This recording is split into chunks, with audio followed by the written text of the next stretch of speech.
Welcome to the Mondovi line.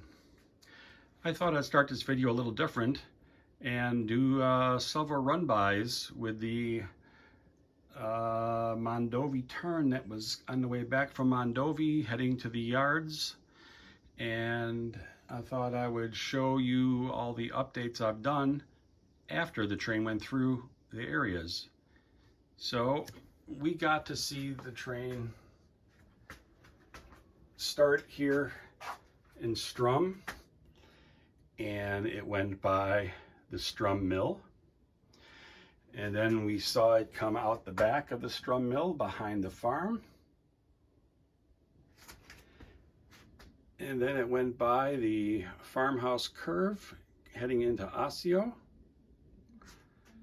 and we saw it cross over Highway 10 in Osseo. What we didn't see was that the train paused at the depot and hooked on 4 outbound cars. It had switched to the siding on its way into the ranch line, so we added those to the train. And then the next run by was here on West Avenue. And then we left Osseo and we saw the train go by Speed Shop Curve east of Osseo underneath the Highway 10 overpass, and it came out of the trees and into Staging Yard, which is representing Altoona and Fairchild. So let's go look at a little bit of updates of what we've done this month. So over the past week or so, I've been coming down to the basement and concentrating on this inner curve from Strum and Osseo. When we're heading west, we leave Osseo and we go around the farm curve, past the Strum Mill, and enter into Strum here. I've been working on and off on this farm scene. Going to be adding a lot more to it, but for right now it's working for me. And when we come around the curve, we have a tree line, kind of a wind block made of JTT 9 to 12 inch pine trees using static grass of different colors and lengths. I tried to get rid of the cheap pipe cleaner look. I think they look okay for what I'm using them for. Then we have the barn with the cornfield and Children of the Corn hanging out right there. Some cows meandering. And this is a 3D printed silo I got off of eBay.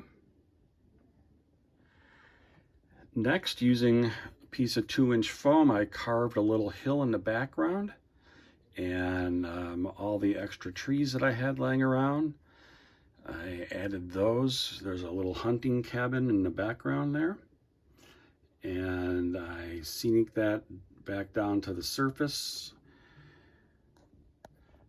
and then started blending the hill to the rest of the ground cover. So we did that this weekend, and I took the mill off the layout and put ground cover there. We added a place for a unloading transload.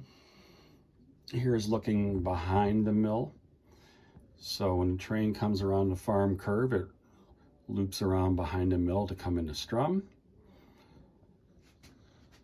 I'll probably add super trees back here, and maybe a few grain bins behind the building. And I'm going to add a crossing right here. We'll add a wooden crossing there, and more of that white fence all the way along the road here to give the illusion that the farm comes out into the aisle here. So you can see the fence ends at this corner right here, and then I'll run out from that behind the silo all the way down to here. Got to give the illusions. Next, we'll probably do some super detailing on this scene here. We'll get some activity going on the loading dock, people and drums and sacks of feed, etc. And junk laying all the way around the building. So yeah, that's really what I have so far. Maybe we'll do another update by the end of the month. But I'm really happy with this curve and the way the scenery is turning out. And looking forward to rolling the scenery foot by foot into Strum. You can see there's lots to do here in Strum. We just haven't got that far yet. So thanks for stopping by. Please subscribe, hit the like button, leave comments. That would be great. And we will talk to you next time. Be sure to check out my video shorts and the community tab. I like to post sets of 5 photos in the community tab so you can see what I've been working on there. All right, talk to you later.